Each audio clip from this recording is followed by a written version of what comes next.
That story then reminds me of another 4-H trip.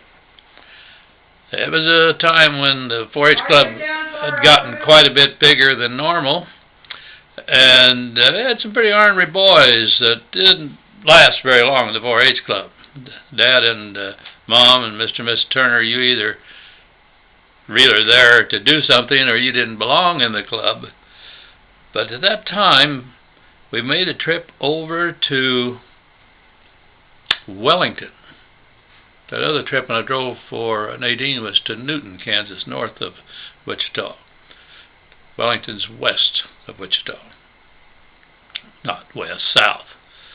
Well, I don't know how in the world this happened, and I get to wondering if that actually was a 4-H trip or if it was a school-related trip. But anyway, high school boys were driving. And it was to take part in a parade of some sort. Don't remember what the parade was about. But we did our thing. We're headed home to CARLOADS, and as we come west of Wellington, get ready to turn right to go to Conway Springs and then on over to Milton, the boys decided to race a train, the drivers.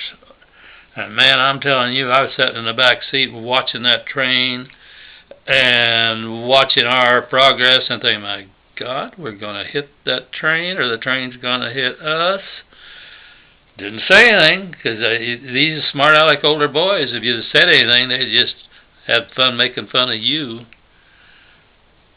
When we went across the railroad tracks, that train engine, I suppose, was 50 or 60 feet away, but it looked so big that I felt like it was all but hitting us. Scared the liver out of me. And to think that people still do that kind of dumb driving. In fact, the guy that hit us the other day, I'm just sure that his determination to beat the light caused us to get hit, and we weren't really hurt. My gosh, we could have been killed. He was a nice young man. He would not ordinarily even consider putting himself or anybody else at risk. But hot driving was something back then. It's still something today. And in fact, it's way worse today. There's way more hot driving. Of course, there's way more drivers. If we could just convince people to not drive hot, the world would be safer.